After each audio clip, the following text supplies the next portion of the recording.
This week on Security Decoded, you got Dennis, John, and I, and we're going to talk about the cyber attacks on South Korea.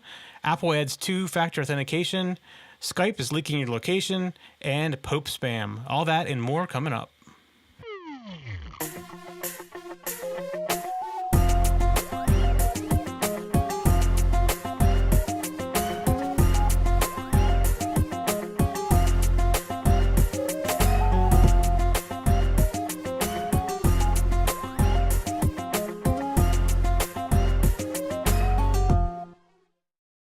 And welcome to this week's Security Decoded. I'm here with Mike and John, and looks like we have some changes here, don't we, in the studio? We're working on them. Yeah, I'm digging it. That's good stuff. Do we call this background the firewall? Is that? Hey, that's a good one. Is that what I this? like that. Maybe we could get a little sign, firewall or something like that. That'd be good. Yeah. We also have some other changes. I see that John has come out of his hibernation for winter. This He's is shaved off his beard. This is spring cleaning. Yeah. Well, we have lots of good stuff this week, and I think that this one is going to be one of the more interesting episodes we had, just because of the different topics we have. But do you know that we can watch? You can watch us record Security Decoded every week live, and while you watch, you can join the chat room with other live viewers. We have the chat room in front of us while we record, so we can be interactive with you. And something else that's new, we are now also streaming live at justin.tv. That's JUSTIN.tv and livestream.com. So lots of changes this week. Yep. Well, let's jump right into it. I think that the most scariest headline that we had was South Korean banks and broadcasting organizations suffer major damage from cyber attack. This one just didn't appear in Krebs and at the usual AV vendor sites, but also it was all over the news media this week.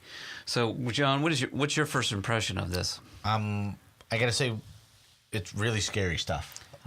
Really, really, really, really scary stuff, because this isn't the primarily identified as a data stealer. You see a lot of things like data stealer, or I'm going to redirect you to an ad, or right now the preliminary analysis across several AV vendors is just purely just to destroy, wipe drives. And I think what's even more impressive is it's not targeting a specific OS like a Windows. Typically, you see most of the malware coded towards Windows.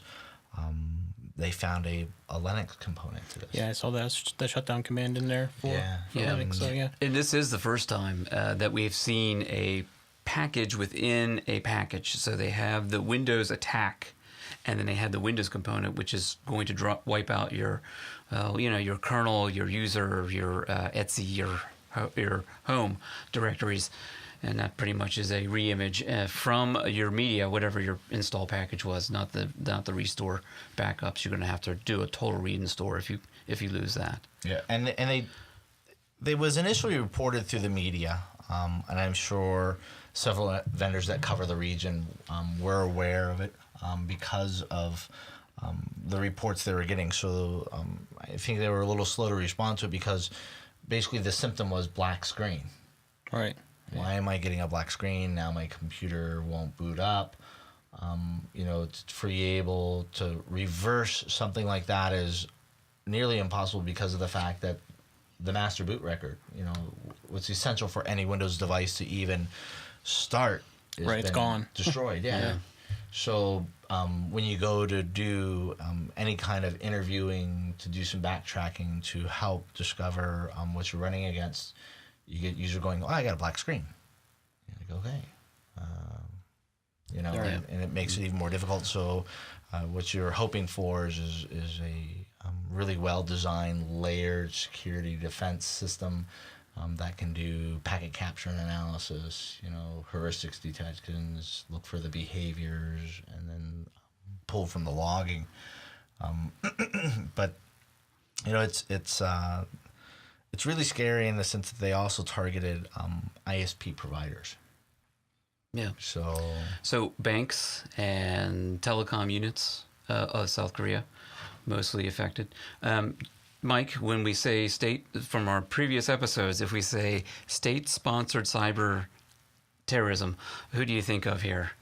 Well, one person or one country, China. That's right. So Great Wall. And China was initially blamed for this, but later was backtracked to North Korea. all North Korea. Yeah. So they in their analysis they actually identified and I think it's more bragging. There was a telltale system, and it's in the notes where somebody I think tried to identify themselves. It's slipping me right now. I'm sorry. It's just been an extremely long day, but they did find there it is, the Who Is team. Yep. So that somebody did basically try to leave a small signature behind. Also, that when they would overwrite the portion of the MBR within your disk space, it was basically two words repeated over and over again to just basically crush Just it. wiped it out. Yep. And then you really got somebody planned this well. It's one thing to go in and do that, but they completed the task. Most Windows changes don't apply until after a reboot. This had a forced reboot component. Right. Right, which is what the shutdown -R-T0 was. Yeah. So T0 is basically an immediate Reboot now. Yeah. Right. And if you don't have a boot record, well, things You aren't ain't going gonna to. Yeah. black screen. That's So right. yeah, and because of the fact that the malware or the attack forced a reboot, users will get just basically black screen. Their Right. computer will shut down and then black screen right away. So Yep. Say goodbye. Yeah. and forensics on a blown master boot record. Yeah, I mean, I guess the one thing you could do is you could bring it up as another drive on another machine and get your data off of it, but it's never going to boot again. So Yep. just save what you can and go forward at Right. that point. Yeah. So have good backups right. at the lesson here. Back up, Yeah. back up, back up. Yeah. Now let's talk about the reasons why. We really haven't talked about this. So we've talked about China was looking for trade secrets. We've talked about how Eastern Europe hackers are looking for credit cards and other personal data. So the North Koreans are really looking to wipe out your data and cause disruptive throughout the banking system and through the ISP. What's the danger here? Disrupt communications. What people don't realize is South Korea is essentially smaller than the state of Ohio. So to target an ISP at a country of that size, you can cripple communications quickly. And I gotta say, this almost smells of someone testing.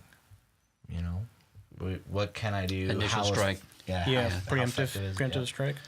See what kind of reaction you get worldwide. Right. So, especially in the past, because they were able to tie it to possibly North Korea activities, and with the tension and the current state of, the change in politics and the change in scenery in Korea with the sun taking over, you would see this in the past where cyber criminals would destroy a drive to hide the fact that they stole data from you.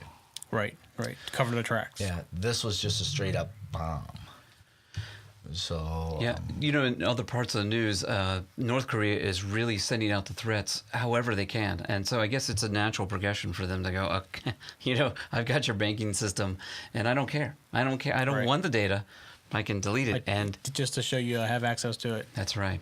And would you say, Mike, that it's easier to wipe out data, destroy data, rather than steal data, right? Well, yeah, it's real easy to wipe out data. I mean, it doesn't take long at all to do that. So, again, and they don't think there's anything there they really want. What's really matter. It's just basically at that point proving a point that you aren't safe. We own you basically at that Yeah. point. And it was the Huffington Post that ran an article that they believe that North Korea is putting millions that they don't really have into mathematics and developing a team that can just sit there and do this all day long and test and test and test and probe. It's amazing that there are millions that are starving in North Korea, but yet they're pouring their resources into just destroying data. And I assume that Western countries will be the next target. So it's an old school tactic that's being deployed on a new frontier. So one of the ways that you can disrupt any battlefield is disrupt communications. Leaders need essential information to make appropriate decisions, to shift their resources, to make the appropriate adjustments on a battlefield. And I think this is going to be the third episode that we discussed where, there is a shift to now the cyberspace, Right. The Cold War shift. Yeah. The shift. We of the always start to battlefield. talk about wars, don't we? Yeah, that's what it seems like. We're always talking about some kind of war. So Yeah. it's basically someone taking a founded tactic and just redeploying it to a new frontier. Banking. It speaks to how we say you can destabilize a country by destabilizing their economy, but the fact that there was ISP provider level support where you show an attack at the provider level shows an attempt to disrupt core communications because we're essentially digital. Right. So, a lot of people forget that, not to throw a brand name out there, but like a triple play where most people have IP phones. So all you do is take your provider out, and I've taken out your phone, I've taken out your internet, and I've taken out your news media because now you have no TV. Right. Disruption of communication at the core level. That's right. And we've seen through the storms like Sandy that came through, you can just have all sorts of disruptions. If you take out phones, if you take out banking, people can't get money and they can't make phone calls. That's going to be a pretty horrible situation. Yeah, when the money goes away, that's where everybody starts getting hurt. That's right. Yeah. So everybody relies on that so much, and they're so electronic. You just don't keep money around the house and things like that anymore. That's so. right. Yeah. So to speak to the other end of it is as scary as that attack is, and I got to say it's one of the articles that I just couldn't put down once I started reading, and it's the AV vendors, Symantec, Trend, AVG, other vendors that are deployed to the region, did an excellent job of aggressively trying to break down this attack, to get a solution in place to protect their customers. And they still, to this date, say that they're providing an update that we continue to analyze the data. Because I gotta imagine what they're basically doing is just having a lot of their customers pack up a hard drive and just send it to them. Because if you black screen, like you said, you're gonna have to basically at that point Recover data. Yeah, recover data, and then start working forward from there. And nobody is mentioned anything like a data stealer or an info stealer or financial targeting. All the initial reports are somebody tested out basically a bomb, a cyber bomb. Yeah. So, but they've done a great job. There are several signatures out there right now, that are not only signature based but behavioral and heuristic based, to be able to, one, detect the file, and then two, to be able to hopefully delete it and prevent it before it takes effect. Hey, he's a security dog. Bella. Well, that'll be interesting because we'll see who is getting the most detections here. Trend or Symantec both seem to be on the cutting edge here, and luckily they're getting their patterns out, and so you might want to check your Trend blog and Symantec to see how many of these are catching, to see if that Korea space, when they have the pie chart, if Korea doesn't explode here, and we'll know that if they're actually checking them. I gotta say, there are other things in the article that appear to be either coincidental or opportunistic, defacement of websites of major corporations. And then a couple other which appear to be what you would see on your typical just someone playing around, as opposed to a malicious attack. So the defacement of the websites were reported as being very graphical, video and sound, not just somebody changing your words or altering an image, but it was actually video upload to deface. So because of what they saw with that versus the extreme bomb that they're seeing with the end users, a lot of the vendors are leaning towards that maybe somebody was taking advantage of a situation while ISP providers were crippled. Their focus was shifted, so they're not too sure if this is directly related or if it just happened to be coincidental about the same time of the attack. somebody was taking advantage of the opportunity. Yeah, more to come. I bet you we talk about this in future episodes. Yep. Yeah. Sure. Let's shift gears a little. And this article is from ISC. How your web hosting account is getting hacked. And I know, John, you really like this article. And in fact, you did a little more research, and you came up with a Krebs article that came up with the genesis of a web attack as well. And I did, and it was really good. And actually, I wanted to try to bring Mike in on this because I know Mike does a lot with web hosting and sites, and then but you happen to use large providers, and the risk here is if you don't go with like the giants like GoDaddy, and you happen to go with a smaller, more private web hosting. What they're saying is essentially because these smaller companies may not have that much invested into their security, the exposure for the web hosting accounts, your site, the server itself, is at higher risk. And what they wanted to do is bring the awareness that, why, and it's the tool, it's the server. Yeah, no. See, now my personal experience with this has been the opposite of that because all the ones like, and this is nothing against either Bluehost or GoDaddy or HostGator, but all three of those I've had hacking incidents with. Personal, you've had personal. Yeah, personally, I've had things like that are hacked, and then the smaller companies, I've never had that happen to me yet, and I don't know if it's because they're a bigger target, Right. or if it's just the websites I put on them, were more of a target. I don't know what's necessary. Right. Well, and part of the problem was a lot of it's WordPress, and with WordPress, that just can't recommend if you use WordPress, just because that's almost every site I've ever had hacked was a WordPress site. So just be careful with that. But I can see their point of being some of the small companies don't take security as seriously, but typically I have my own server, so I'm the one maintaining the security on the server too. Right. So you have to do more work. Oh yeah, definitely more work. Yeah. But dealing with their help, I mean, they're generally really helpful. To help you get things set up. But they're saying they're very attractive targets because essentially they're super PCs. I mean, they're servers. Yeah, absolutely. So they have the basic exposure to the same vulnerabilities that a desktop would, depending on the components that you have installed to support your site. But and not just that, it's online all the time. So it's great for them to be able to use to push out more of their malware. I mean, and they're saying because it's web hosting, it actually has more attack vectors because of the bandwidth you need to do web hosting. It's the whole watering hole concept. The way you make the watering hole is you get in one of these servers and you put your stuff in there. And just quietly sit. Yeah, quietly sit and don't make any noise. So most of the things that users on a web hosting like if you're going to web host, you need to install a management console like cPanel. Right. Or Webmin. Yeah, I've never had cPanel necessarily hacked. That could have been how they got into it. I don't really know. Yeah. But I don't generally run cPanel if I don't have to. I run the Plesk or the higher level parallel stuff.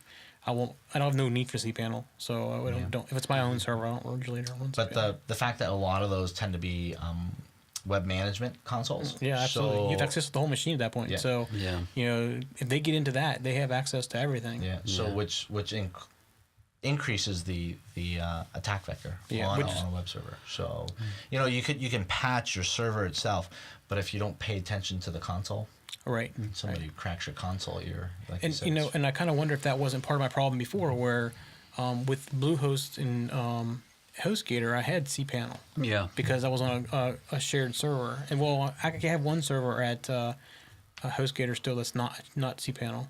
But I'm wondering if maybe that's how they were getting in. Maybe that's where the hack was coming from, was through the cPanel or something like that. Yeah. Right. Because I'd use a lot less of that on my own machines than. So it's not necessarily a scare tactic so much as it's a great informational article to let everybody know that you need to do an assessment. You need to know that you're going to have an increased risk, that you're going because of the increased exposure, because of the increased bandwidth, because of the additional consoles that you need to manage it. So when you decide to go with a smaller company or host yourself, or even a large company, you need to think of what are my response plans going to be. In the end, you're responsible. unless you sign an agreement with somebody else that will monitor that for you. Right, and there are actually companies out there that will monitor your site for things. Yeah. It's like a site monitoring service. Yeah. And I know a lot of the ISPs now, the big ones, are offering that as a service. Yeah. It's not them doing it, it's another company. But basically, they scan your website constantly for new stuff. So would they do their own pen testing? Is that what they do? Well, I think what they're doing I don't really know. is checking for changes. So they're Yeah. we actually have some of that set up where on the RSS feeds. So RSS feeds essentially look for changes to the actual web Right. page to send you a feed. But so, that doesn't cover a hidden file. If they wanted to put a file in there, and it wasn't in the index so they could see it, Yeah. they'd be able to hide themselves. But they have to be doing something, either getting director level access to the command line or something to tell you what's changed. Maybe they go through FTP and do an FTP file sort or something. But I don't know. in that type of environment, backups. Oh yeah. You know, Yeah. Any good ISP should back you up. Yeah. Anyways, but Right. what you gotta be careful of with them is sometimes if you go over this certain limit, they stop backing you up. charge you. Number of files or size of files. Right. They it'll tell you in the C panel or down there if Yeah. it's being backed up or not. So Right. it's something just to keep an eye And then on. the other thing that this should take into account is the accessibility of the host. So should you run into a critical or security situation, how accessible is your host going to be, and how responsive are they going to be to your needs? Right. You know, things that you need to take into account. So if you think you're doing somebody a favor and trying to save them money and recommending them a smaller hosting site, sometimes you may lose more than you're saving. Right. Yeah. So what would you recommend to somebody who just wants to host one website? Would you have all the bells and whistles? How have HostGator offers different levels of services? Would you have them do more services, or would you have them do less services? It actually depends on how much traffic they're expecting and do they want more than one domain, things like that. I definitely recommend HostGator. They're probably one of my favorites. Well, for shared hostings, they're probably one I would recommend. For dedicated, like one-on-one, or if you want to spend the money, Rackspace. Rackspace is the number one, but they're rather expensive for the average person. Yeah. Isn't Rackspace pushing towards cloud though? They're trying to get away from Them cloud. and NASA developed the Open Cloud. Yeah. I think it's a version of OpenStack, Right. which I'm sure you guys have heard of the OpenStack stuff. Yeah. So, but to answer your question, I would say it really depends. If they want one domain, they can go to HostGator and you'd be fine with that.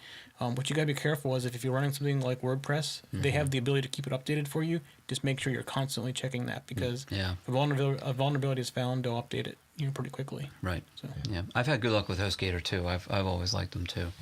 Yeah. And now, John, this is something that you pulled from Krebs, the scrap value of a hacked PC. Yeah. So in the article, they basically wanted to talk about why web servers are so enticing for cyber criminals to go after, but they also tie into an article that Krebs wrote last year that essentially says, what's the true value of a hacked PC? And it was a great informational article. I can tell you that I missed it last year, but while doing the research for the article, I found the link and I went into it, and I just told Dennis, we really need to talk about this. And it is a great reference, and it's basically the scrap value of a hacked PC, and it goes to talk about how hacked PCs can be utilized, the different ways that cyber criminals can utilize. And once they have access to your PC, and users try to downplay it by saying, well, all I do is check email. I don't do online banking. I don't do anything like that. It's the fact that they have access on your PC, that they can infiltrate every nook and cranny of your cyber identity, life. Yeah. They can leverage your box in attacks. They can leverage your box to sit and wait for, you to eventually say, well, hey, I want to try this online banking. Then they'll catch you. And every piece of information on a computer has been monetized. And I think you threw a number out there a couple episodes back, basically that in a database somewhere, my information sits and somebody can buy it. Yes. $5. $5, yeah. Yeah. That amount was higher in the day. But But now it's a commodity. supply and Yeah, demand, it's just Right. But and he speaks to that everything can be commoditized. right. As much as you think, well, I only got Hotmail just so I can keep touch with grandma, so I don't really need to worry about it. But think about it. That provides them access to your Hotmail or MSN Live, which provides them access to your contacts, which they can now attack your contacts. And if they infiltrate your contacts, they can monetize your contacts. Mm-hmm. So, and it just Right, it keeps growing. Yep. Yeah.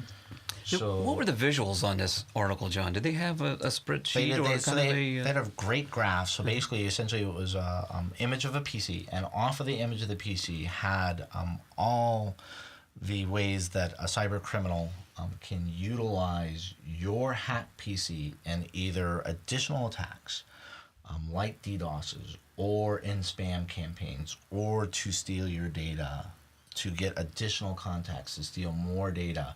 And he said that he recently updated this graph. So as new attack vectors and as new malware and as new vulnerabilities come out that can further compromise someone's identity, he's added this to the graph, and it's pretty stunning. I'm not talking. It's an image of a computer with 4 blocks. It's the number of attacks that can be leveraged through one hacked PC. It's basically double the size of the image of the computer. That's left and right side. Yeah, that's going to be in our show notes, and I would definitely check that out. In fact, I'd like to see more of that. What are the risks to each device? Sometimes computers are just too virtual to imagine what's in there. But if we put these in terms of old style criminal, what's the web server? So is that the person who's just come back from the bank and has their payroll in their pocket, and for the mugger, well, that's a good day. That's a prime target. A good find. Yeah, exactly. Yeah, and they also say things like the information that they gather from you, they basically trade it, like stocks. Sometimes they might not get a dollar amount, but it's still valuable in another aspect of cyber crimes that they say, well, I have this information, I can provide it to you, I need this service from you. So in the end, it's whether they make actual cash off of it or they barter off of it, it's still going to benefit them in the end, and it's going to detriment any home user or PC. So we're well beyond just putting an antivirus scanner on your PC.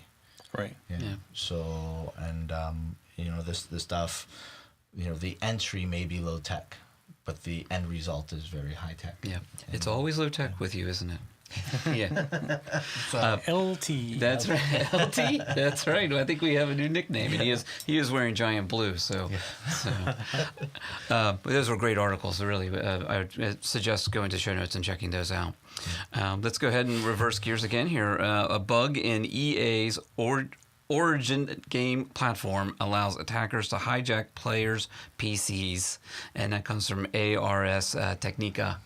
I was offended, Mike. I mentioned it to John about EA, and he goes, well, Dennis, you do know what EA is. And I said, of course. Madden? I've played Madden before, and don't they play Pong? Don't they play Pong on these things? I'm not a gamer, it's true, but I do know what EA is. I'm sorry. I'm sorry. I believe you're our resident gamer here. You probably want to go in first on this. What do you think about this? So, console gaming is trying to bridge the gap between what's called an MMORPG, online gaming like World of Warcraft, where console gaming has always been you versus the program. So now what they're trying to do so they're trying to bridge the gap and get things what's called PvP, or player versus player, where you can get an audience where it's unscripted. So when you console game, after you die enough times, the tank's going to come from here, this guy's going to throw the grenade from there, and you can start to basically beat the game because you figured out the loop. But by doing makes it less predictable. Yes. Trying to say, right? Yeah. So, and then what EA is also trying to do is follow like a Netflix model. So where you can actually launch games online, where you pay for service. Right, and that seems to be a new model for a bunch of people now. Steam's been over a long time. Yeah. But, so it's catching on. the exploit found with the Origins client and specific client base with the Origins client was actually vetted last year October when Steam got compromised. Yeah. So Steam got exploited, where users were going in and connecting through the online service and initiating or auto launching a game that silently they were being infected. So it's not new in the sense that nobody's ever seen it because it's been vetted already. But what somebody did was just basically said, well, let me try it against Origins, because EA's Origins and Steam's platforms are direct competitors. Right. So are you saying that it was a Steam person doing this? I don't think so much it was a Steam, so much as someone says, well, if it worked on Steam, I wonder if it works on EA. Okay. So you're not blaming them? No. Just want to make that clear. No, yeah. So it's not new in the sense in that nobody, like I said, no one's seen it, but it's actually been vetted already. Right, so they know it works. On a similar platform. Right. You know what I mean? So it's console gaming, but it's online, and they can access the game and be able to play the game through this online network and paid service. And anytime you go online with this, you essentially have to establish open connections.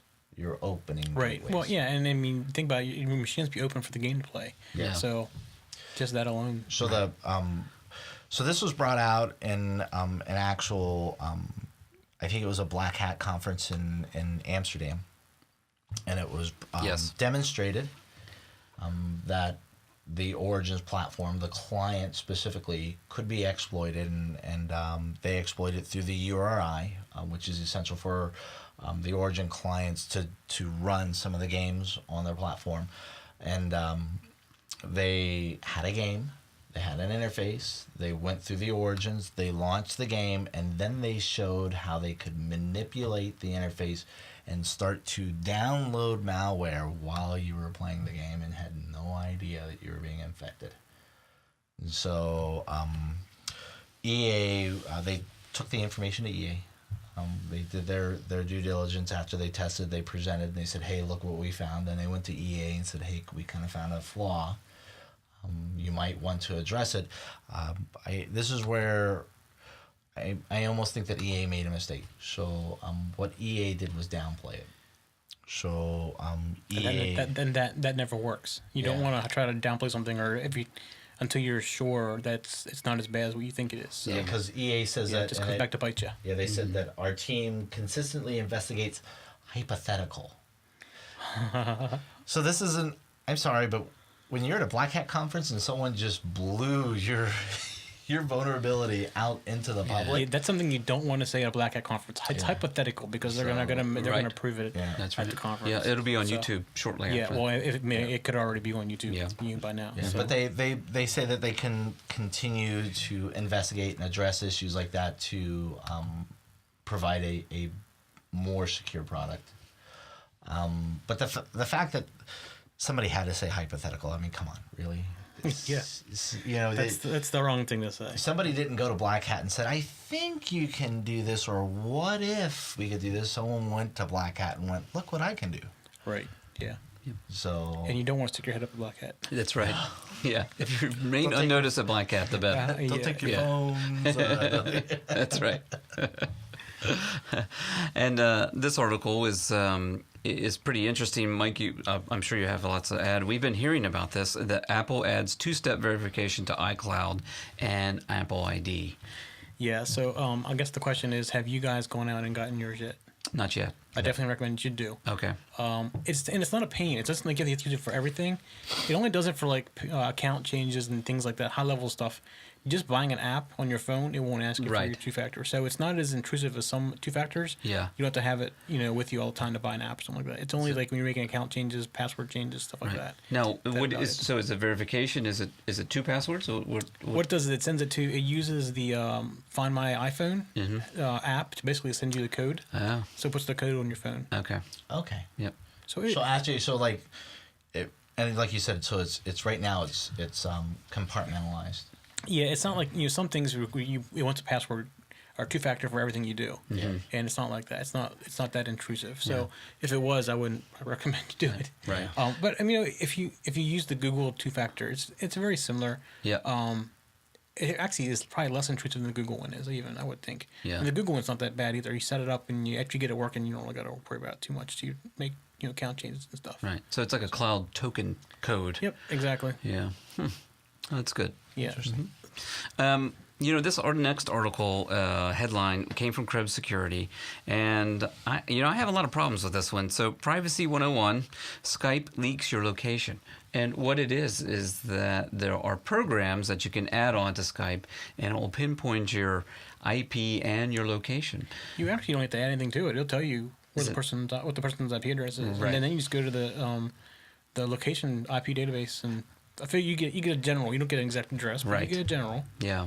So. Now, this is why I find it hard to believe, because, Skype has a whole behind the magic curtain supernode, where you can, where it will go out to connect to these supernodes. And how can you get back to an IP like that, a specific location? I can see the general location. Yeah, what they found was in the background that Skype was logging the information. So basically what it does Logging the is information. it was tying your account to your IP. Yep. It wasn't your connection to the supernode. So But that kind of makes sense because they have to have logs probably for legal reasons. I would That's right. think. Mm-hmm. So they're going to log where you connect from. I mean, me just being an operator would want to know that. yeah. So but the thing was it was plain text unencrypted.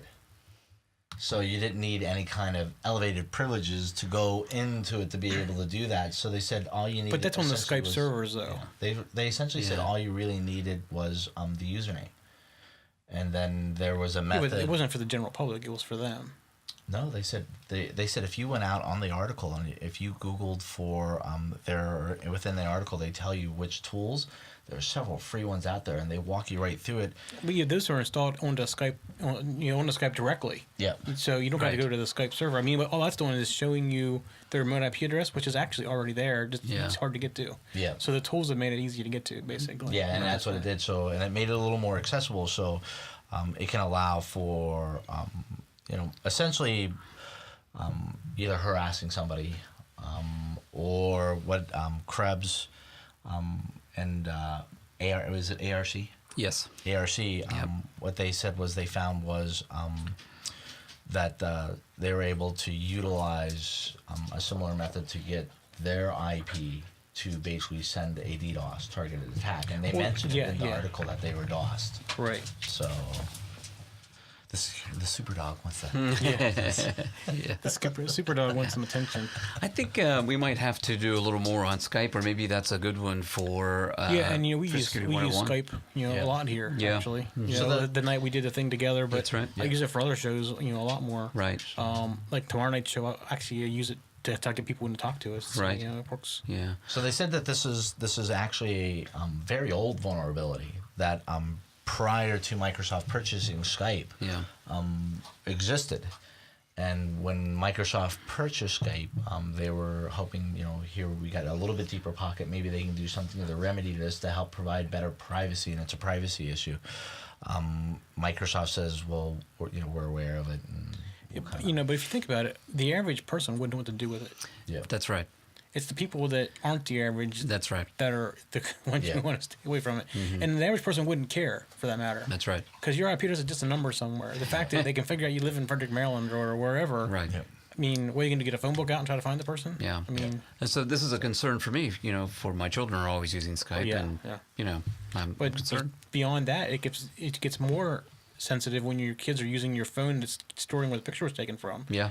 So that gives you an exact position where your house is, or you post on Facebook and you don't have the location services turned off. That's right. That's more invasive, I think, than the IP address is. Where it comes down is if you're somebody who is easily attacked for something. I know we're going to talk about the Krebs thing a little later about his attack Yep. that Yep. he had, but that's a good way to find out what his IP address was. If you're talking to somebody, is through Skype. If you're trying to attack them, That's right. They were trying to really drive it was more of a privacy issue, and if you really want to get people to buy on board, you try to get really loud Right. with it. Yeah. I And, mean, as far as privacy issues go, I think this is one of the lower ones, in my opinion. That's true. There's a lot of them that are a lot worse. because than they went into they painted a couple scenarios, of course, to try to really hype it up that somebody who is savvy with this, and like you said, not your average user, Yeah. somebody who's savvy who is like this. If somebody they knew was very active on Skype but traveled a lot, that they would actually be able to track their destinations. Yeah, well, and the other thing they could do is shifting tell they're not IPs. at home. Yeah. So I think that'd be more of my concern is people know you're traveling and you're not at home. Yep. That type of thing. Yeah. So, on the low totem pole here, if you really want to know where somebody lives or know anything about them or anything like that, I think hacking a Facebook account is More effective. more effective. Yeah, or just download one of their photos and see if they didn't turn off location services on their phone. That's what I say. It's Right. my thing is you wouldn't really need to hack a Facebook No. account so Yeah. much to say, hey, be my friend. Yeah. Yeah. And then save the picture. Yeah, exactly. Yeah. The next article comes from SANS, and we've talked about this before in previous shows. Wipe the Drive, Stealthy Malware Persistence. It's part 4. We talked about part 2, I believe, and that was a great article. I recommend checking this out. But here is the same article. Okay, you've got, you have malware. Wipe the drive. Just wipe the drive. Don't even worry about it. What's our opinion on that? I think we all agreed last time. Just wipe the drive. Just wipe the drive. Yeah. Yeah. I could talk for days on that. Yeah. So Yeah, no, you and I disagree on that one. I'm not into spending that much time figuring out what's So wrong. what they do is instead of doing the shock and awe, they broke it out in parts. Yeah. So they let you make that decision. So they provided additional information for you to be able to make a good decision. The information they discussed in part 4 was what we have seen as a shutdown beacon.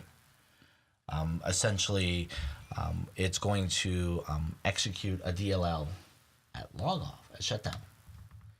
So, and it talks about the reg hacks, how to identify the reg hacks, how to identify the file. If that's not a part of your normal image, then of course you should extract the file and then reverse it and see. But we have seen shutdown or log off beacons on our network, because basically what it does is it talks out and tells somebody, hey, they're about to change networks.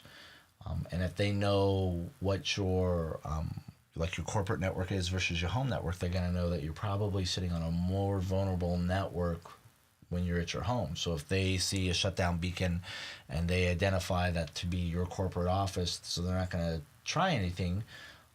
And if they're watching for you and they see you come back online and they identify you're now at home. Right. So they talk about log off or shutdown beacons and how they work and how to identify one and then what you should do to take the steps. And then, of course, they go wipe it. Yeah. Now, I'm leaving early, so you guys will be on your own. I wanted to skip down to a couple articles and talk about those real quick. Sure, go ahead. The first article is Cisco switches to weaker hashing scheme, passwords cracked wide open. That's from ARS Technica again. I really love this article because Cisco had a problem when it installed its software and it didn't salt its passwords. Yeah, and it doesn't salt. I don't think it's... well, I think the new versions do. Yeah. Type 5. Well, Yeah, it was type supposed to. 5s It was do, right. supposed to. It just didn't when it installed. Right, Yeah. right. So, I mean, there's always been a bunch of tools out there to help crack Cisco passwords. Yeah. So, I mean, it's getting harder with the Type 5 passwords are a little bit harder to... Well, don't you just go to the website and go see the master Cisco passwords? Isn't that one way to do it? Hopefully that isn't the case, but yes, that does happen. Yes. Yeah. That happens. So, Yeah, and another reason, always change those master passwords. Any device that you have, any switching device that you have, always yeah, change those and passwords. beyond the master password, change your default SNMP string. as Always well. change the default. And, I believe that we have seen studies where people don't change the default for whatever reason, or they go back and they reload the default settings. Right, they don't fix it. Don't fix the passwords. It's always interesting when you go into a site and you start scanning SNMP for public, how many things are around or Is that right? responding Yeah. and tell you what they are and all Right. that kind of stuff too. So. Yeah, and I think it's great awareness, and it provides you with enough background information that you can formulate a scan. Yeah. And then check your network for whether or not you've upgraded to the Type 5 or whether you still have an existing systems at Type 4, and then do your risk assessment from there and say, Right. hey, we are on Type 4. We're publicly facing. We have Right. a higher, Yep. Yeah. So just Cisco, it should be the number one security company, and they do a great job. But this can happen to. Don't get me wrong, I like Cisco, but their security products, I mean, they're definitely That's getting true. better. Yeah. I remember like the first Pixes and stuff that were out, they were just really, really bad. So Right. Yeah, but there's, I mean, you know, it's just like any lock on any door or any other security appliance. They're only there to keep the honest people out. Someone's going to eventually figure it out. If they want to get in, they're going to get in.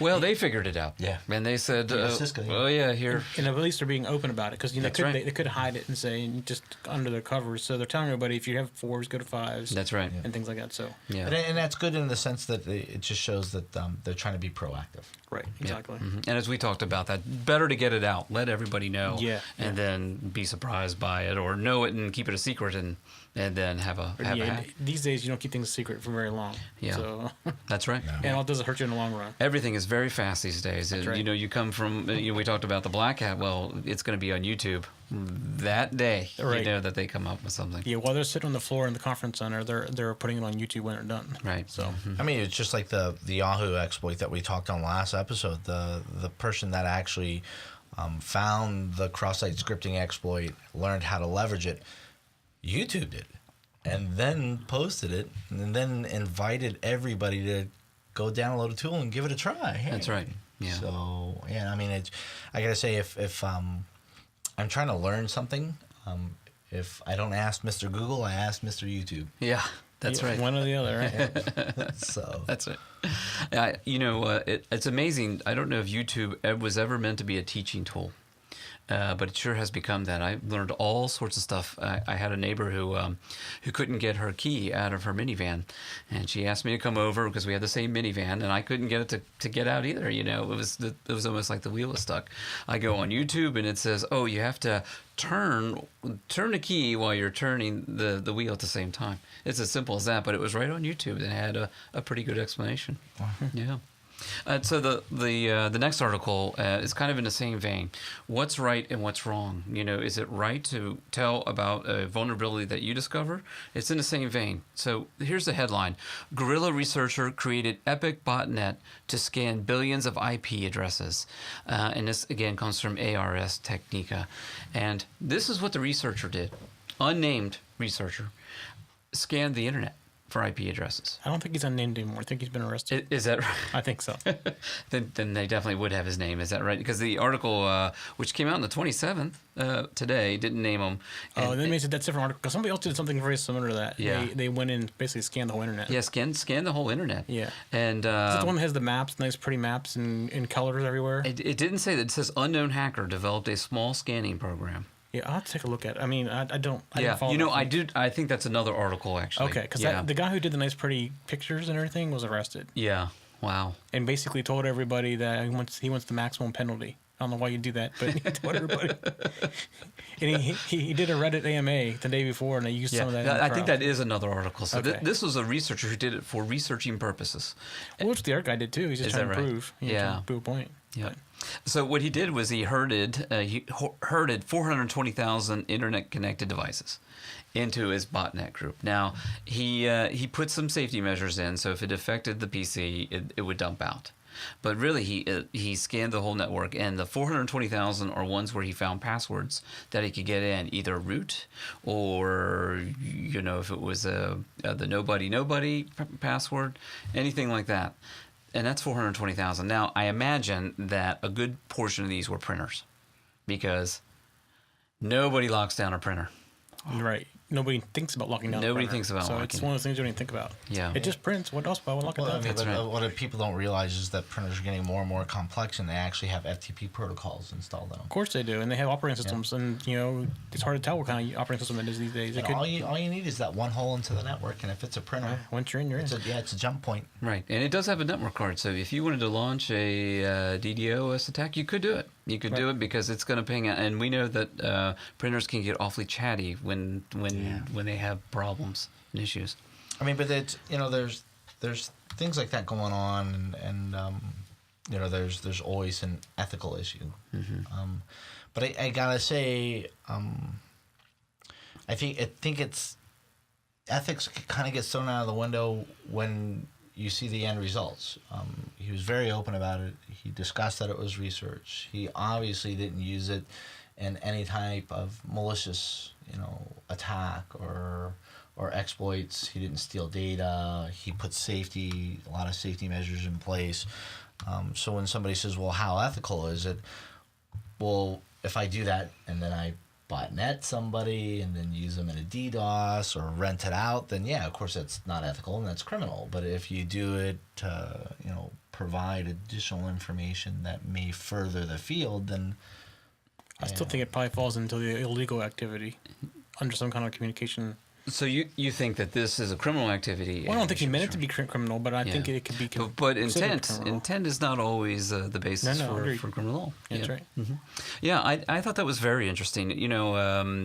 For one, you would really want to break down these 420,000 and see what they are. I think printers, well, printer companies could do more on protecting their products and having people password, without a doubt.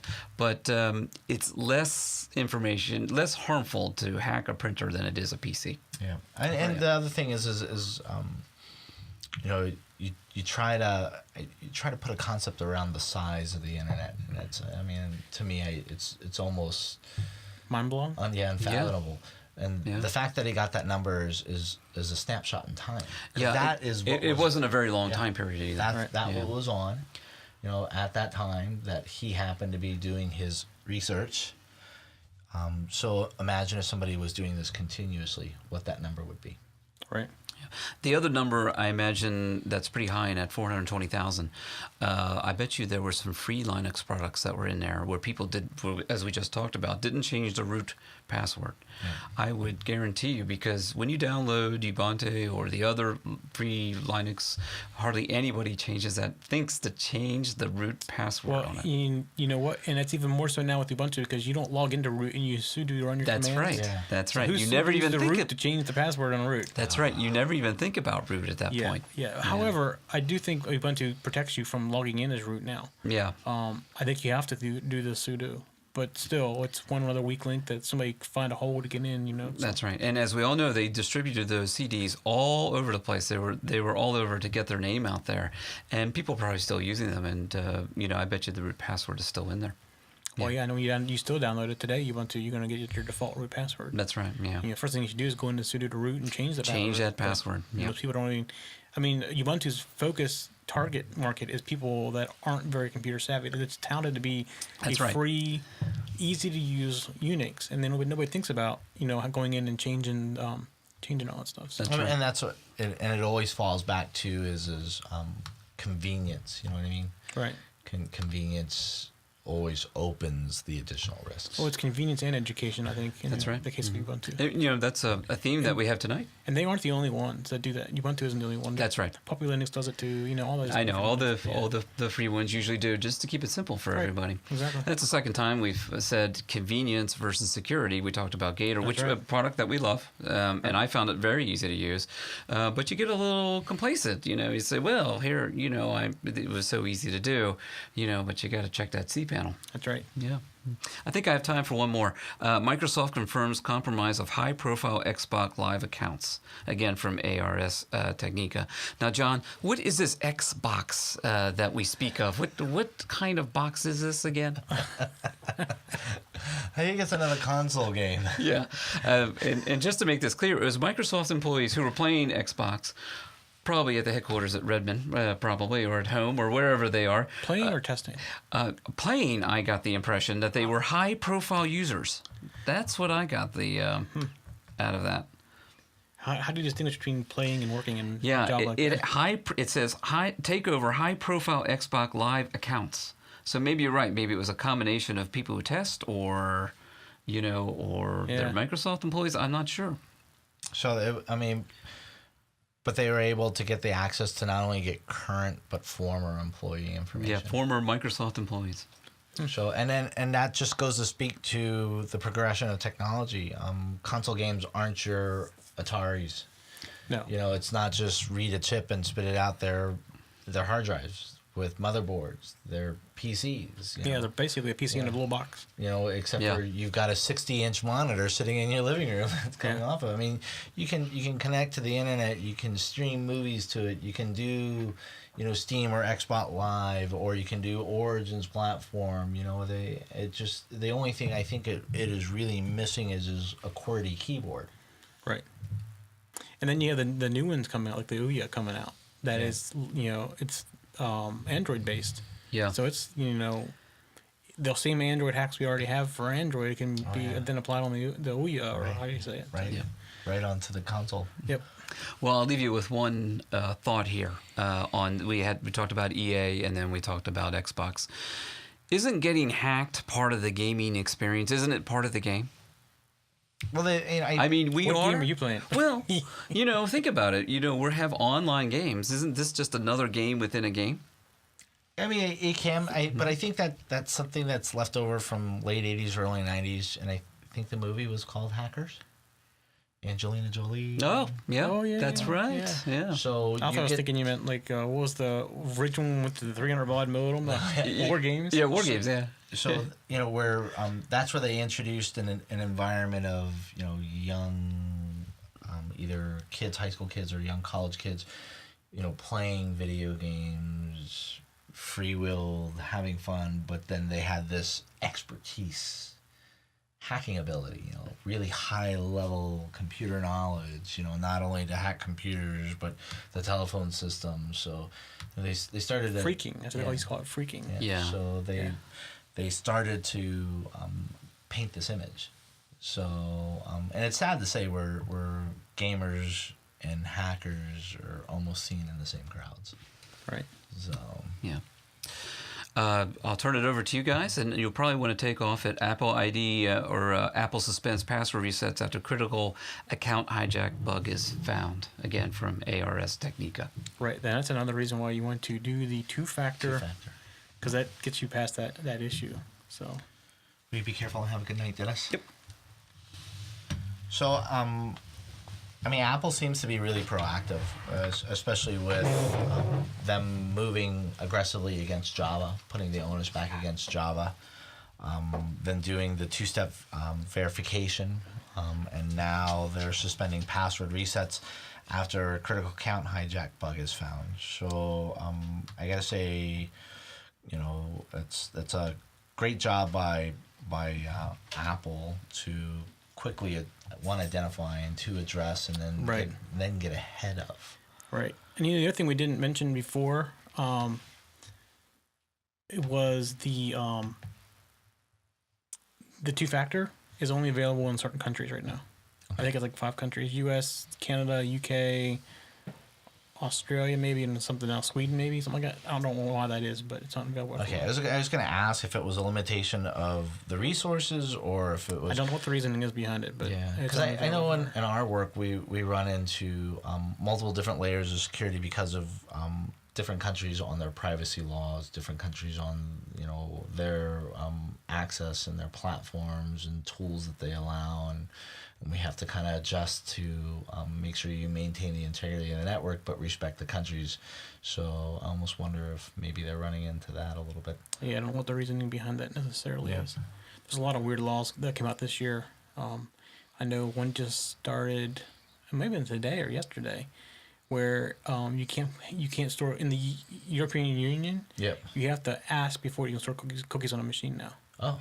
So if you go to a website in the UK, it'll ask you, do you allow us to save?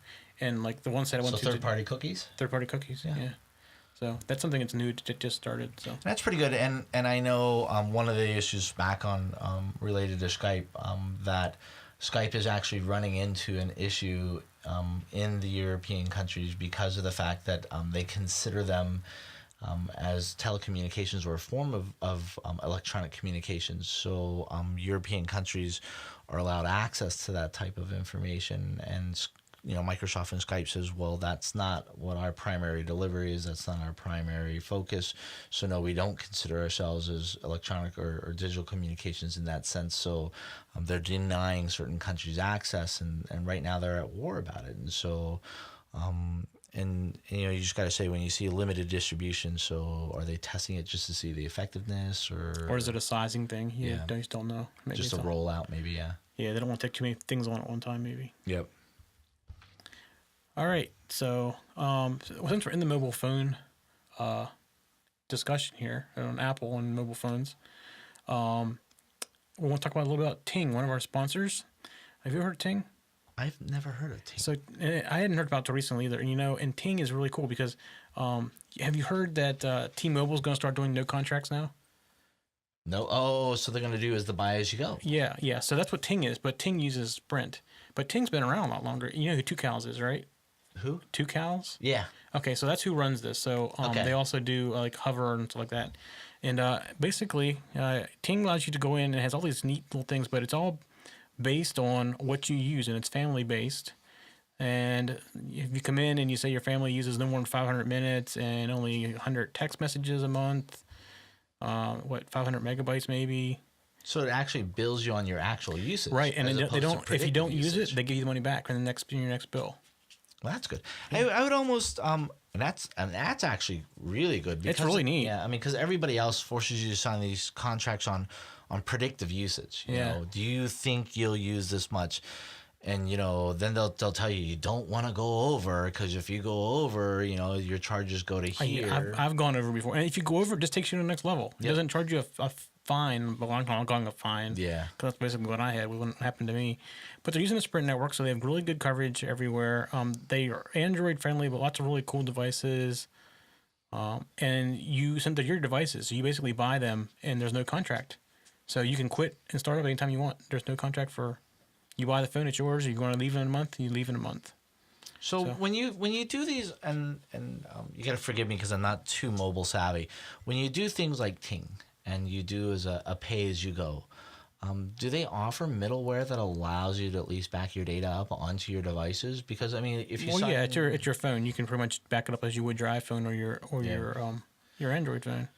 They got a cool savings calculator here. It's really neat. And they're a sponsor now, and they actually gave us a code for $25 off of your first bill or your phone, and it's just techzen.tv/ting, and when you go to that link, it'll give you $25 off. That's great. I mean, that's honestly, I think, and it takes innovators like this to step up and say, we're not gonna, one, bind you to a contract, two, we're not going to make you pay for something that you're not necessarily going to use, and then Right. charge you on what you actually do. And I think that's great. And like you said, it's no penalties. If you just slip into the next category, then it's the next segment of billing, and they have all the billing advertised on the site, so you know what you can almost expect. Right. And family usage adjusts. So like right now, my daughter's very young, but as she gets older, then here comes, we may need to add another phone, so I'll have an increase in data usage, I'll have an increase in texting, I'll have an increase in minutes. So instead of me going to a major provider and saying, I have to adjust my family plan, Ting just says, well, we saw an increase. Right, and So they you can step make to the adjustment next for it. level. Yep. And the other thing is, it's only $6 a month per device. So you can put for $6 for each device, and that the rest of the time is shared. So if you want to put a phone like in the glove box of your grandmother's car because she doesn't use a cell phone, but you want her to have a phone in case she ever needs it, Just you can there. $6. Stick it in the glove box. There's your emergency phone. That's awesome. Yeah, it's really cool. They have another little weird thing that's interesting is they have a no hold policy between 8 a.m. and 8 p.m. If you call, you will never be put on hold, and you don't talk to a machine ever. So if nobody's available to answer, it'll keep ringing. But they say they pick it up real fast. But if you're on the phone, they don't have to put you on hold. They don't have to go to the supervisor. They can do everything for you without getting any kind of approval. Which is a good return to a focus on customer service, because I think a lot of people, companies, they took it for granted. You need us, Right. So and it's a good focus back towards the customer to have that kind of personal customer service. Yep. And like I said, you can cancel anytime. It's really neat. That's awesome. That's awesome. Yep. I gotta go look it up. All right. Back to the news. So one of the other articles that we pulled online from a site called incompleteness.me was that JSON is not as safe as people think it is. It's not.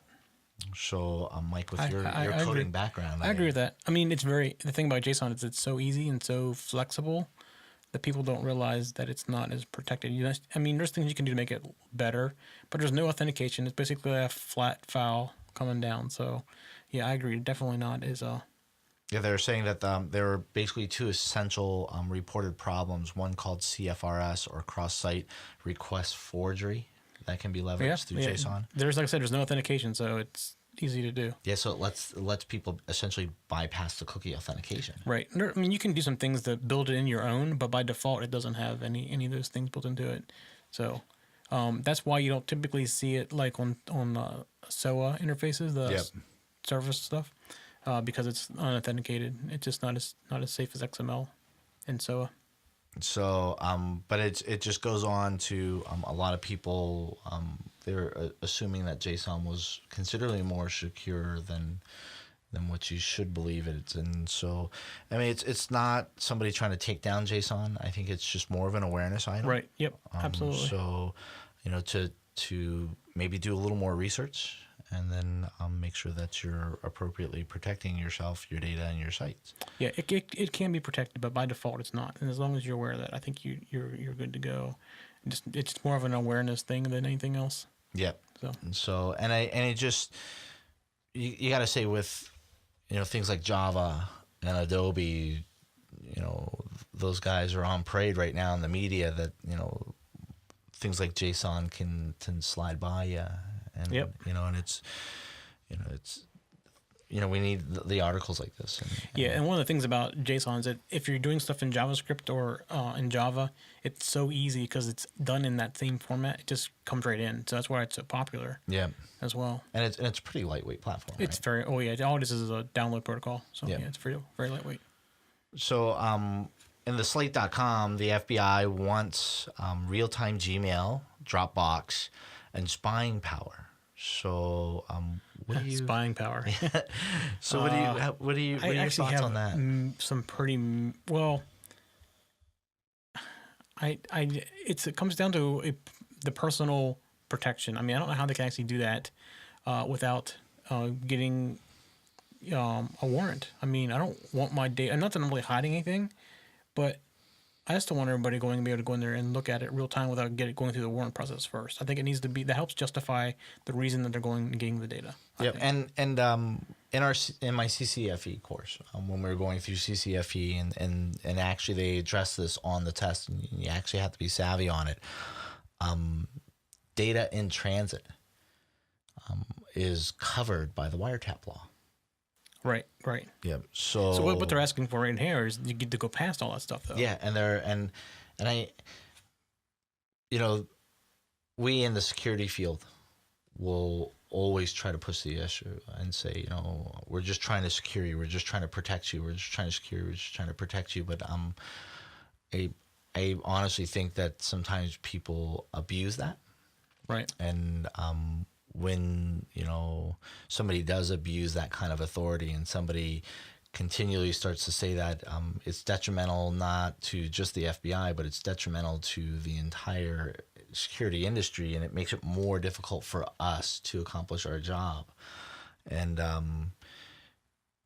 just you want to understand, you want to have empathy towards their plight, you want to try to understand their mission, but at the same time, Yeah, I think if there's no control, it gets out of control, and that's what I'm trying to say. Is I think it, and if you go through the process where you have some control by actually going out and getting subpoenas, somebody's double checking them. They're just not randomly going out and picking stuff. Yeah. And it makes a judge say, "Do you really need this, or is there enough evidence that you need to get in?" So. Yeah, and I would understand if it was case by case to get the real time, and I just still think that you need that self-checking. Mm-hmm. Right. As long as they leave that self-checking measure in there, then by all means go forward with it. But unlimited carte blanche. Right. Do what you want. Yeah, I don't think that's necessary. It's the whole privacy thing. I don't think it's not right. So, and then we discussed the Cisco switches. Yeah, we discussed the Cisco switches. So there's one thing up here that I wanted to kind of go over because I thought it was an interesting article. No. Well, actually, there was two things. The one with Krebs. Where is that one at? So we have there's the Rails. Oh, yeah, here it is. No, unlocking the next level. A cyber attack spills into the real world. The Sydney Morning Herald, and this was actually it's an interesting article. But did you go through and read that one? I didn't catch that one. So what it is you know who Brian Krebs is, right? Yes, I know. So he was the target, and what they call it swatting him. So they were doing a DOS attack on him on his website, and They got threatening letters, supposedly from the FBI, which wasn't the FBI, to the company that does his DOS protection. So they sent it to him. He confirmed with the FBI it wasn't them. He had a dinner party going on, and upstairs his phone was ringing. Then dinner party's over, and he saw something outside his door, and he goes to pick it up. And as he's leaning down to pick it up, he hears this freeze, hands in the air, and there's a whole SWAT team around him. And somebody had called in the SWAT team. So, and the funny thing is, he had heard of this swatting thing, and he'd actually sent a letter or something to his local police department saying that this is going on. And actually, the one, I guess whatever the police officer, the manager, whatever it is, comes and he goes, "Are you the one that sent us the letter about this swatting stuff?" And he goes, "Yeah." He goes, "Okay, take his cuffs off," because they just happened, and they said it's a big thing on the West Coast right now. Though is somebody will call, and then he said, they said that somebody called, said that some Russian people broke into my house and they had my wife tied up, and that's what the SWAT team came out. So it's essentially the new bomb threat. Yeah, exactly. It's exactly what it is. It's a bomb threat. He said this is more dangerous though because they had him at gunpoint. They could have shot him thinking he was going for a gun or something Right, like that. as I say, the police are going in there thinking that, one, there's a threatening situation. Not only if they are at risk, but somebody at the site is at risk. So they're going to be on high alert. They're going to have a lot of adrenaline. And like you said, they might have seen the glimmer off the wine glass, but not seen a wine glass. Right. So he basically got attacked from cyber and from non-cyber. Yeah. So both. So and it's Brian Krebs. He's a pretty high profile. He is. I mean, that was why he was a target, I'm sure. But then apparently I can't remember who was it Ars Technica he was talking to or somebody else he was talking to did an interview with him the night after that. They were DOSed also. They followed him. Yeah, whoever did the article, because he called out some people. Brian Krebs did some research and actually called out some people. Yep. So on the research on one of the earlier articles on the web hosting and why it's such a rich target and what your PC is worth, and when I was going through and doing the research on that, I picked up on. He says, I got DDoS. He says that ARS got DDoS. Yeah, Ars Technica got DDoS too. Yeah, that's what it was. So, and he talks a little bit about it. So I saw it. Is his name. I can't remember. Yeah, Grodin's the guy at Ars Technica. Yeah. So, he's pretty open to talk about it. Yeah. So, but I mean, what's sad is somebody went after Krebs when essentially he's an excellent resource. He's information. He doesn't come out and say, I'm in the security industry. What people don't realize is that Krebs actually cut his teeth at the Washington Post. Right. He's a reporter. Right. He actually lives in this area. So he lives in Northern Virginia. So he's not within the security industry in the sense that he's doing network security, but through his work, through his reporting, he has become a valuable resource for our industry. And I think that he writes very well. And he's one of the things that I read every day. So definitely. So for someone to kind of do, I would understand if you were a vendor and you came out with a product and you're like, look, I'm the king AV, come try to attack me. Right. So, but sad, funny story, but a little scary. Yep. So the other one I want to talk about was how I became a password cracker, and you did the ethical hacking, right? No, it was you. Oh, so me did that. Well, Dennis, Sean. Oh, that's right. That's right. Dennis did. A couple others. Yeah. So it's interesting. This guy he's not computer illiterate, but he's not like the tech guy, Yep. In a day, broke 7,000 passwords out of 15,000 or something like that. And he walks through his day, how he did all this stuff. And it's kind of interesting to see somebody's perspective of being a noob, at security stuff. And that's how he's cracking passwords. Some of the biggest hacks are people stumbling. Yeah. He said, I'm the biggest script kiddie there is. So, yeah. I mean, and you would be surprised how some of the large enterprises have an old vulnerability sitting on them that an attack, and I think what's saving them right now is that an attack vector that is 5 or 6 years old, people have forgotten about it. But you'll be surprised how many enterprise networks are vulnerable to it. So you blow the dust off of it, throw it out there, and like you said, script kiddie. Right. So, and 7,000 passwords. That's pretty impressive. After he figured out it ran like really fast. He spent literally hours trying to figure out how to make it work. And after he did, he couldn't believe basically what he was doing. He wasn't uncompressing the files. He's trying to But I mean, don't we have a security 101 tip on that? password cracking. No, on good strong passwords. Do we I have think a we do. security I think we 101? do. Yeah. Yeah. So we If have we don't, we'll have one. So you know, every environment has their different requirements on the complexity and the strength and you know, as computers become more and more integrated with the workforce, you know, they're going to have these layers of security. What I find though is and I know a couple people that are just guilty as all get out. They have a very good, complex, strong password at work because work makes them do it. Right. When they get home, they don't do it. When they go home, it's 1, 2, 3, 4. Right. And I'm like, are you serious? Really? Didn't you learn anything? Yeah. And, you know, the personal information, the personal surfing, their online banking, their online purchases, and yet they're using passwords that are so weak that, you know, Right. they're inviting someone. Right. Exactly. So we'll check on that on Security 101, and if we don't find a password, we can throw one together real quick.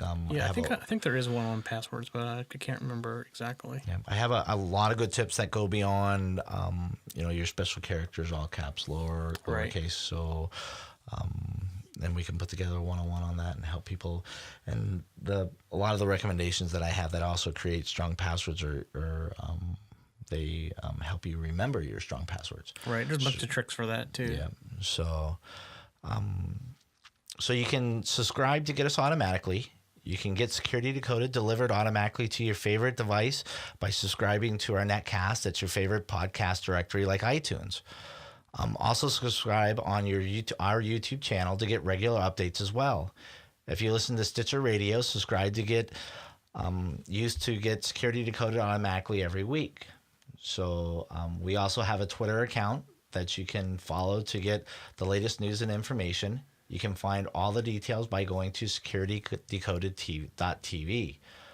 If you have a TiVo, you can also watch us by getting a season pass to Security Decoded, and more ways to watch and listen are on their way.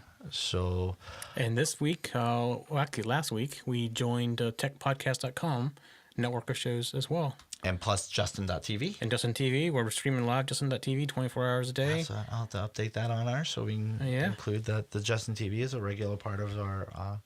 That's right. Yeah. So so we're doing Tech Podcast here. Oh, yeah, techpodcast.com is another network. Yep. And our shows are now on there. That's great. So, you know, the more ways that we can deliver this, you know, people aren't just confined to an iTunes. Yep. They have Trying to expand it all the time. So we're going to shift into malware and phishing. Okay. And we've had a lot of hot topics hit the media. And when you see that, you see a shift in the phishing campaigns and spam. And then we also see some new malware. Like we said, it's you know, what we catch is what's being reported. So the Next Web, which is a site that we recently found, had really great information on a new OS X Trojan injects ads into pages into browsers that are commonly found like Chrome, Firefox, and Safari. This is interesting because we usually talk everything Windows. Right. Windows. You're finally getting a Mac thing. Yeah. I think it's going to happen more and more as time goes on. Yeah. But this is crafted specifically for Mac. Right. And this isn't crafted to go cross platforms. It's Mac, but I got to say it's probably founded from a Windows exploit because of the fact of browser injects and pop-ups have been around probably as long as browsers have been on GUI interfaces. Right. So the new Trojan has been discovered that targets Macs installing adware plugins. And what it does is it's crafted specifically for the biggest, most common browsers found on Macs, which are Chrome, Firefox, and Safari. What they're trying to do is they're trying to trick users into clicking ads. So it's one of those where somebody's making money by driving traffic to a site or a fake survey. Oh, it's like a click campaign. Yep. But what's interesting, and they said they don't know if it was that complex or if it just happened that way. But in the article, one of the fake ads was specific to Apple.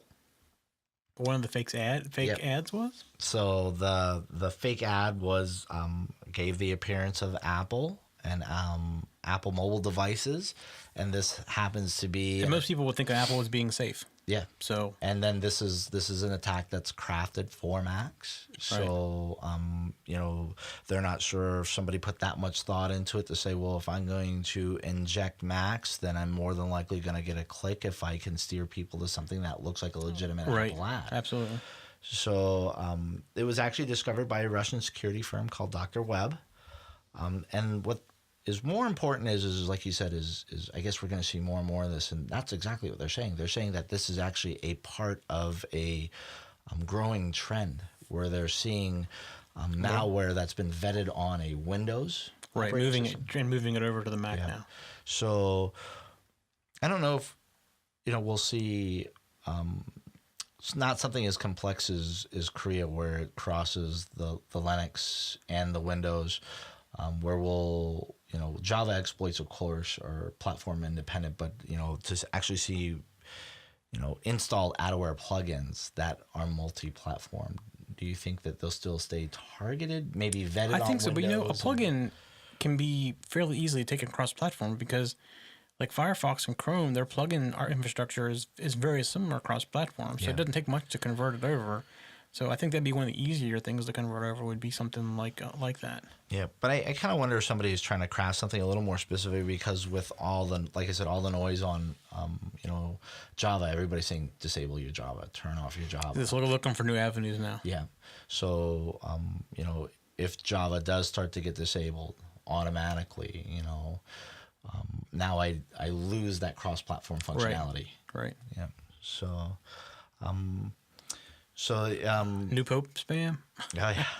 So the new Pope has launched a spam campaign. Yep.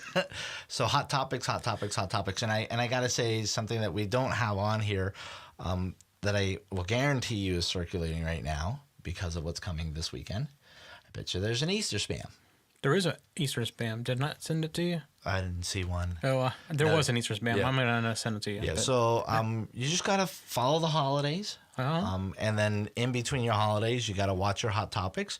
So this one comes from Trend Micro. So Trend Micro has detected a spam campaign that targets the hot topic of the newly elected Pope, Pope Francis. But it's we'll get into some details. But the spammers really are doing a good job. We've seen from this past holiday season where they go way out of the way to make it look like FedEx, or they go way out of the way to make it like UPS. We reported on the Germany phishing campaign that crippled the site because of the fact that they did such a great job of spoofing basically Germany's version of FedEx. That was 2 weeks ago. I think we did that, was right? it 2? Yeah. This one actually. I just touched your computer like it's an iPad. This one actually comes in the form of what appears to be news media, CNN.com. Uses the CNN.com logo, gives really, visually a good appearance of, hey, here comes a new news topic, and it's the spam, whether you're Catholic, non-Catholic, or anything like that. This is a world-changing event. Right. Regardless of your Everybody religion. was watching. Yes. So, and it's littered with links. So Well, that should be your first sign. Yes. Well, maybe not to the average person, but So, I gotta throw another little prop in here. I know Mike has done a Security 101 phishing, and it is very, very, very good. And after this, I would really, if you have any questions about it, just go to the Security 101 on phishing and spam. And if you have any additional questions, you can contact us, and we can either update the information or do a repost of it or do another post. But the links within the email lead users to a site that's compromised black hole exploit kits. So here we go with black hole. So black hole exploit kits are basically malware bombs. right. So you see here's your list for info stealers, backdoors, rats or remote access Trojans, rootkits. So it's dropping all this stuff on there. Yeah, and it actually drops a really old one. Oh, see it? so you're not looking for it anymore? 2009. You see it? Yeah. So, and that's that's taking the chance that The malware manufacturers aren't looking for it anymore. that or somebody actually has to use a legacy version because it'll impact an application. Right. So it takes advantage of a CVE 2009-0927 for Adobe Reader and Acrobat. So if you have an environment that doesn't have a lot of money and can't stay up to date with this, and that if they actually patch, they'll break the functionality. Yep. So but the biggest thing is go to that Security 101 episode for phishing, because I'm going to tell you the giveaway. So the giveaway in the email, and we like to teach this on our environment a lot, is basically it talks about, can the new pope be sued for, and then they throw the shock like sexual abuse or anything like that, but they say, can the new Pope Benedict? Pope Benedict is the retired pope. Pope Francis. So is the new pope. Yep. And we teach you things like that. You know what? I probably wouldn't have caught that myself. So I actually would have. I wouldn't have. The only reason why I would have is because it's a part of what I do every single day. Yeah. Yeah. People send me questionable emails and go, "Hey, what is this?" I may have caught it then when all this stuff was going on, but now I would just, the word pope to me means the same person, so I wouldn't have thought much of it. Mine is if I see a link, like you said. When it's littered with links, you kind of go. Well, that's my set off. Yeah, not the name necessarily. Yep, and there's ways that you can expose links if you take your time. So spammers and spam campaigns like this, they really want to take advantage of you're in a rush, your mouse can be your worst enemy. Because we're all click happy. Yeah, your mouse can be your worst enemy. Click, touch, click. Or your mouse can be your best friend. So if you float your cursor over the links, it'll expose it. Right. So if you get an email from CNN.com and you float your cursor over the link, and it doesn't say CNN.com, I really, would pay attention to that. So, another article that was put out by Symantec, and Symantec they were very active these past couple of days, is the new black Facebook.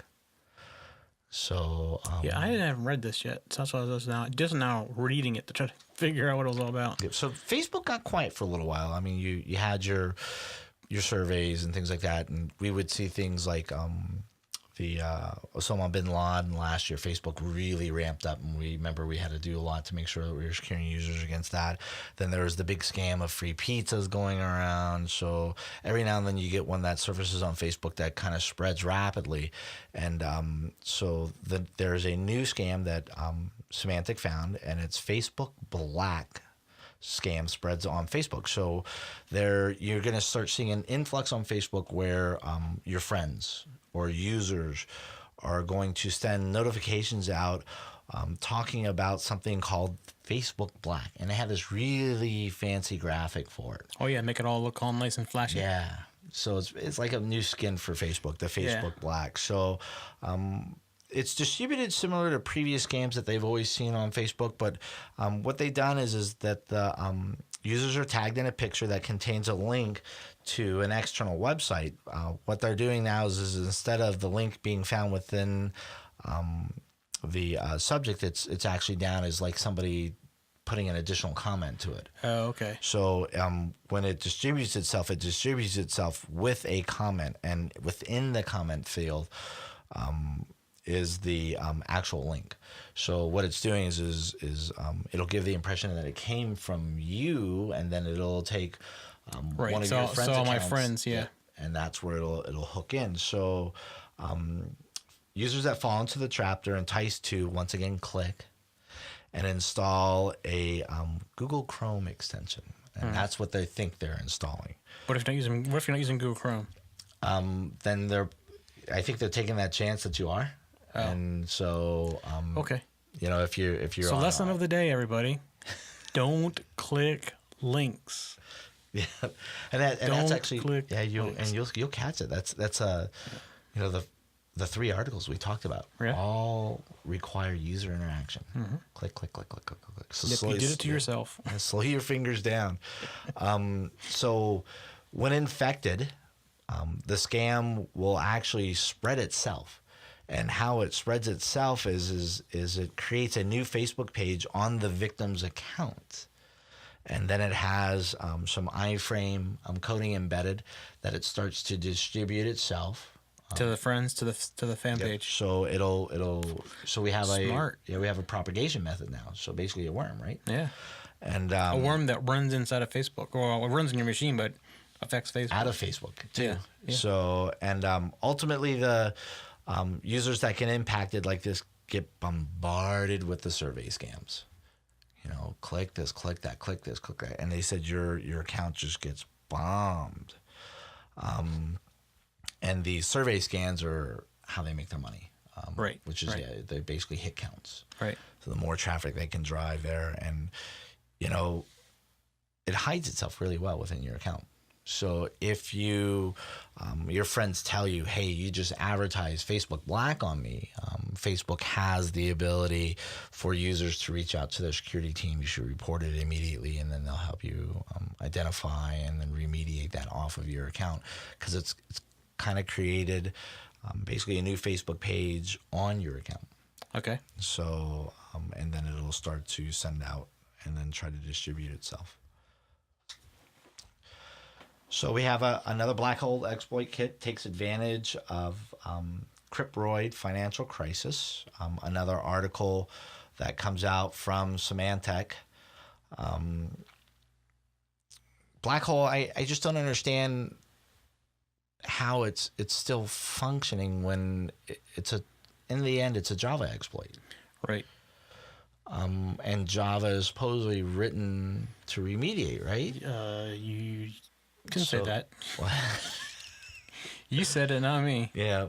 So and one of the exploits we talked about, which was I think affectionately titled by Trend Micro, and Trend Micro did it on it, which was White Hole. Basically, it was similar in behavior to Black Hole, except for it didn't obfuscate itself. It just ran right in front of you, you know, and it's almost thumbing their noses at Java, going, "Yeah, try to stop us." Yeah, really. You know, Yeah. I got your stuff. I know how to get in. Here I come. I'm walking right in your front door. So, you know, here we got, you know, Black Hole on an exploit kit taking advantage of Cryptroid financial crisis. We got a Black Hole that was reported. That was coming through the it wasn't the Facebook. It was the new spam. So you just got to kind of wonder, you know, how good of a job is Java doing? Right.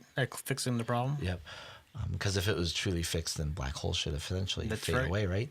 That's So the fact that Black Hole is still active in a new spam campaign, that Black Hole has been discovered and taking advantage of a new crisis, means that they're still selling it on the market.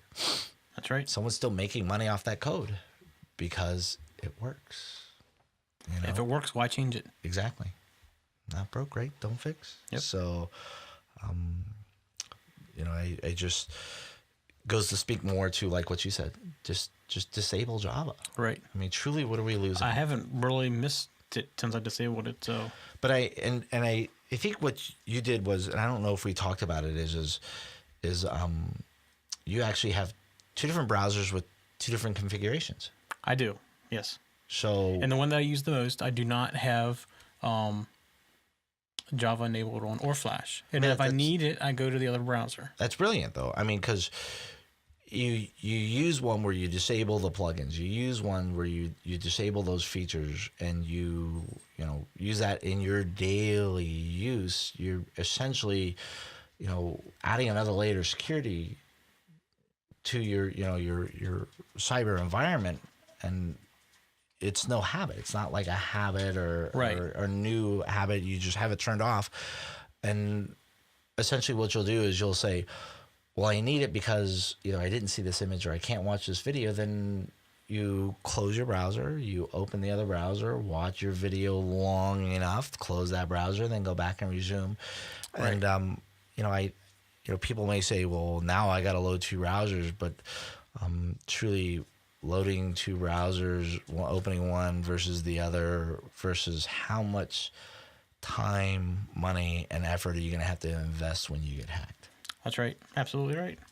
Yeah, and it's not that big of a deal. I mean, it's one of those things where if I go somewhere that I need the link, I just copy it from the address bar, bring up the other browser, and paste it in, and just drop it in. So I was always concerned, and I had a lot of reservations about disabling that when we talked about that, and I think Java tries to do a little bit of scare tactic on it because they have so many people saying, look, do you really need it? And they'll go, well, you're going to lose your Facebook. You're going to lose your social media. I haven't lost anything.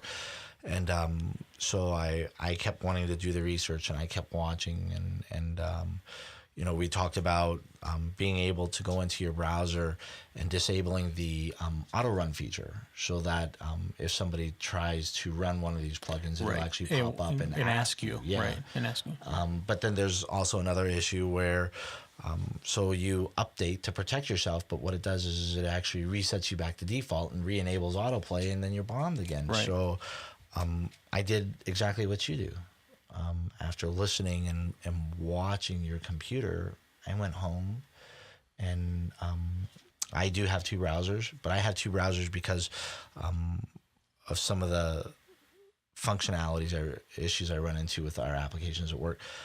And I reconfigured and disabled on one browser, and I left it fully enabled. Yeah, now I typically use Chrome with the Java and the Flash because it supposedly has the technology to put it into its own memory space. Sandbox it. They sandbox it, right, exactly. And I don't know if that's necessarily the case for sure, but that's why I chose it to be the one that I go to when I want to watch a video or something.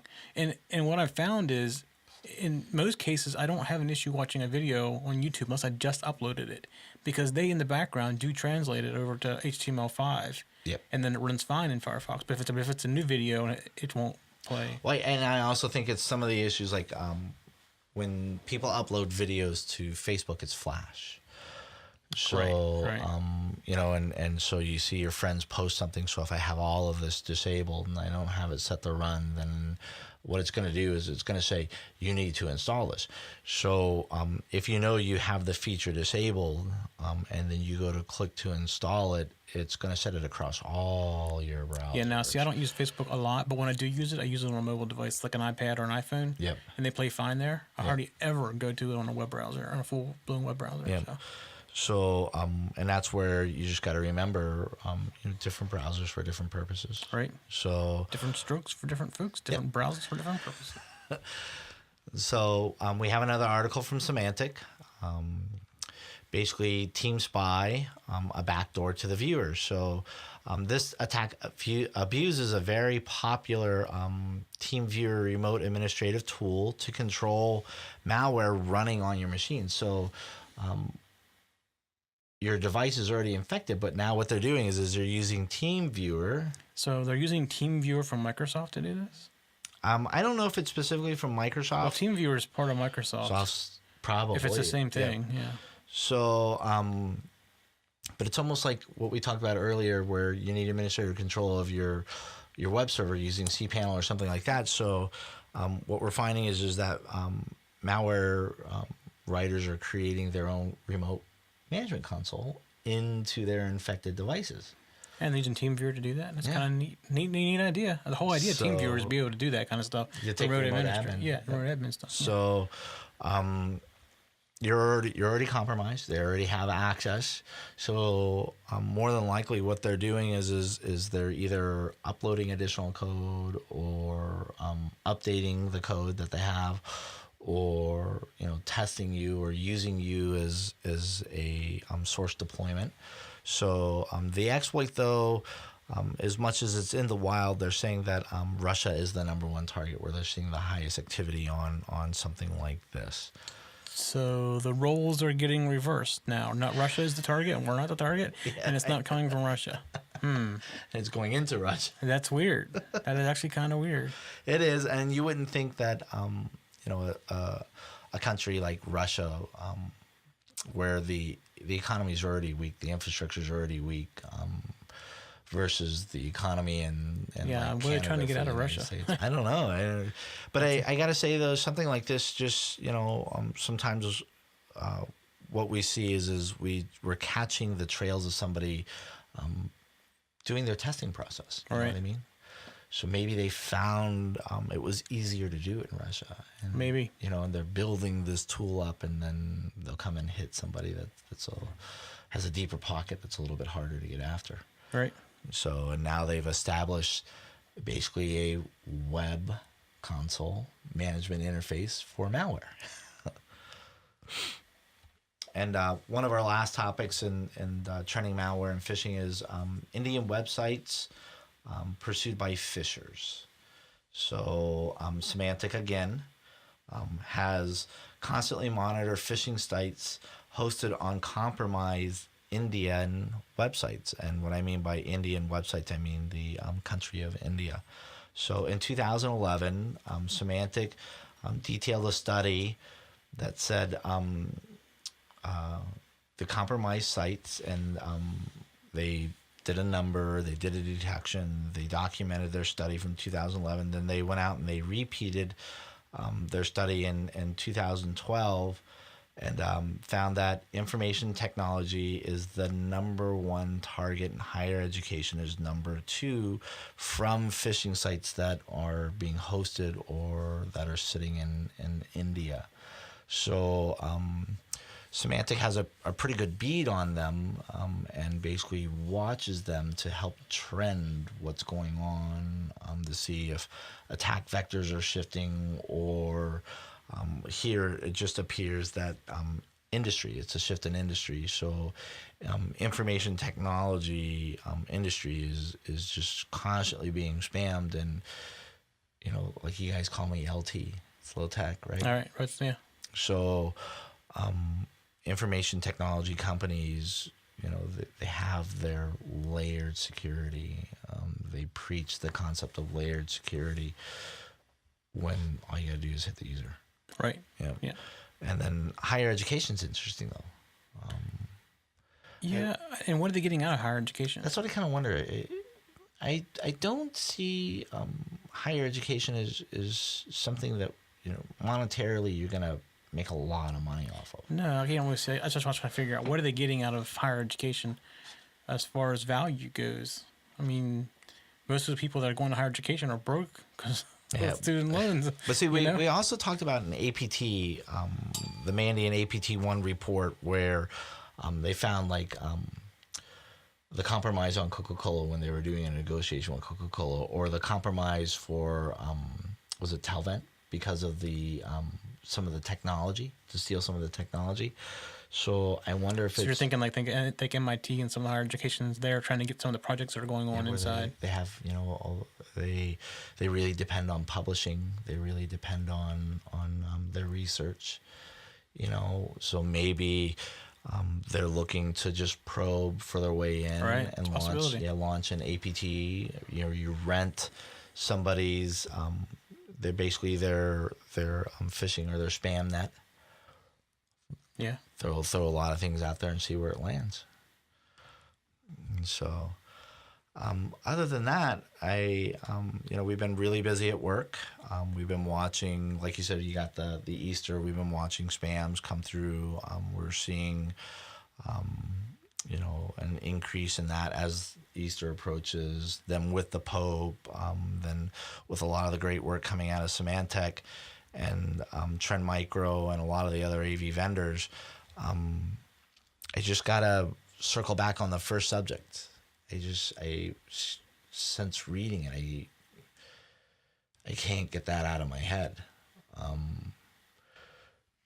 It's not necessarily a DDoS as so much as someone just blew your computer up.